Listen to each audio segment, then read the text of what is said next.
On the holiday of Purim, which we will celebrate in a few weeks, we commemorate the great salvation of the Jewish people from destruction.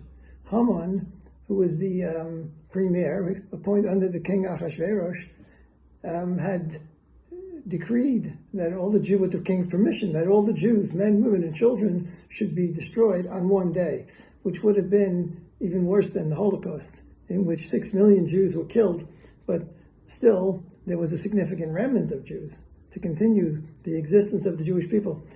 So what was the cause behind it? What motivated Haman to attempt to destroy the Jews?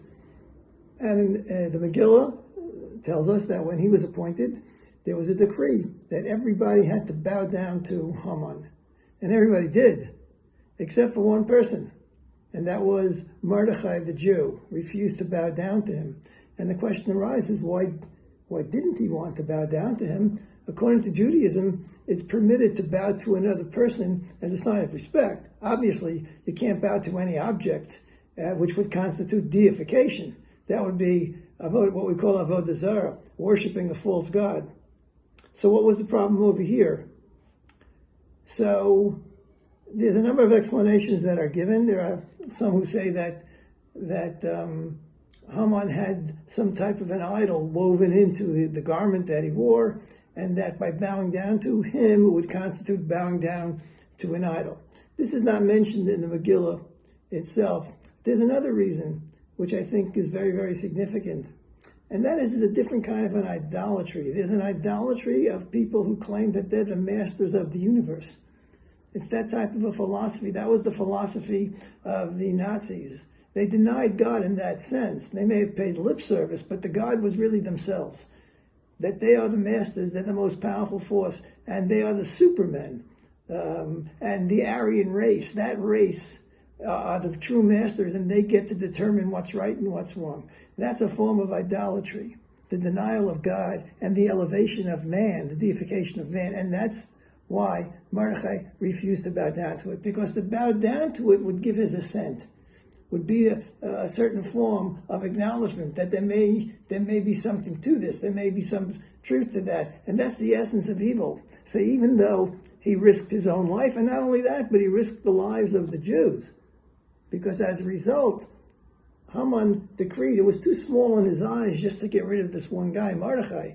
He saw that he's part of a people, and the people have a certain philosophy which is contrary to his philosophy. Indeed, all of these tyrants in history that sought to elevate themselves and proclaim themselves to be godlike always oppressed the Jews, because they sensed that the Jew will not go along with that. The Jew affirms the true God. So that's an important lesson, that to this day, that is the cause of the Jewish people. The Jewish people can never give in to oppression, can never give in to evil, can never give in to any people that says they have the right to determine who will live and who will die. The Jews must always oppose that kind of oppression. The freedom of man, the ability of man to realize his full potential, that's a fundamental objective of the Jewish people. It's something we have to fight for. And it's as relevant today as it was relevant a few thousand years ago. We have to fight for the truth in this world, and we have to oppose that type of falsehood.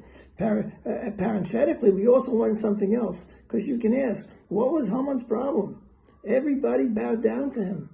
And so why would it bother him that one simple person, one Jew, would not bow down to him? That's the end of the world? He couldn't absorb that? He couldn't deal with that? And all the steps that he took eventually led to his own downfall. But you see from this, the weakness, the insecurity of the person who seeks to pose as being almighty, as being superhuman. At bottom, it's rooted in weakness. Because if he had any kind of security, what would he care about one Jew's opinion? People that are secure don't care about other people's opinions. They have the confidence in what they're doing. If you're living a correct life according to true ideals, you don't care what people think of you. You shouldn't care. You only think about what God thinks of me. That's what's really important. If God thinks I'm acting righteously, even if the rest of the world condemns me, that doesn't matter. Not at all. I feel totally confident. That's how a Jew should act. A Jew should act with a certain confidence in the truthfulness of the Torah, and that we're doing the right thing, and that God approves of our behavior. That gives us the strength to stand up against any force that would come against us.